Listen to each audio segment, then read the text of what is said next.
We're at Pelion High School with head basketball coach Willie Scott. And Willie, just tell us a little bit about this year's Panther Hoopsters, how the season's going. Well, you know, this year we've been kind of up and down. We've got a couple players back that we did not have last year.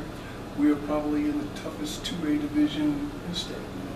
In the region with Newberry, Keenan, Clare, Fairfield Central. So right now we're just struggling a little bit, but you know the kids are coming together. Got a couple injuries right now, and this flu's been around. We wound up coming in fourth in Christmas tournament down in Blackville. But we got only about 3 seniors on the team this year, so you know, that gives us something to build on. You mentioned the region, and it is absolutely murderous. Well, not probably. I mean, it is definitely the best 2A region, isn't it? In the state, I can't imagine it. Without a doubt, you know, last night I go to USC's game and you see Stroman, who played against us last year from Keenan, and he's playing there. So, you know, it's really tough. And Newberry, you know, that's my hometown. I went to Newberry this summer for a banquet. And I said, congratulations to you guys winning the tournament. But I'm glad now you guys graduated. But of course, all he did was reload again. So we got them in our region in Mid-Carolina. Yeah. Let's talk a little bit, speaking of basketball in Newberry.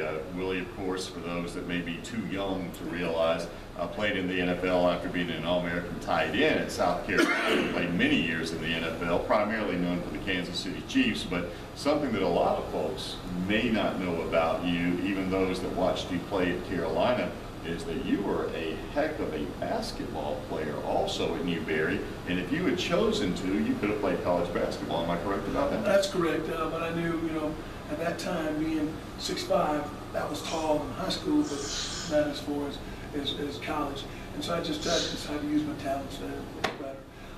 It is interesting, they did try to get me to play basketball my senior year, and you got to think about it. I came out of college with the best football player with George Rogers, and also the highest scorer in basketball was in Frederick. And so, you know, I was right there with it, but I want to make sure, excuse me, I want to make sure that I graduated on time.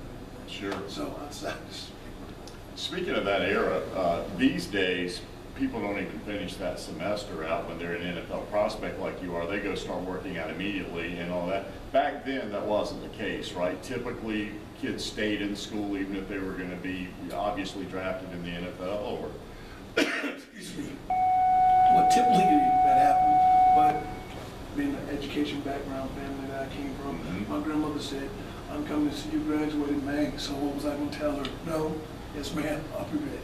Did George stay in school going back to them? He did too, right? Did. I thought that he did. I think he finished up at summer or either the next semester. But there were players even back then, and we're the same age, so we're equally old people, that they would take off and get ready for the draft and what have you. I got to ask you, just being a football guy, we're getting into the playoffs now. Who would be your, if you were going to prognosticate, who are your 2 picks to be in the Super Bowl this year off the top of your head? Well, I got to go with Seattle. You know, I worked with Pete Carroll last year. He was at the Patriots and the Patriots. Okay. That's where I got it. It's going to be 2 good games this weekend. Yeah, there will be. Panthers, it's going to be a good game, and then with Ravens going back up there, that's going to be a good game also. Well, with those 2, I have to ask you about Pete Carroll. Everyone says that he is the ultimate players coach and a great guy and all that. You echo that? Agreed. Yeah. Well, Willie, great to catch up with you here, man, and good luck with the Panthers. We'll be talking to you in the next week or 2, and we'll have to go shoot some hoops sometime. See which of us 2 old men can still. I'll blow the whistle. Okay. Good to see you. Good to see you. Willie Scott here at Pelion High School.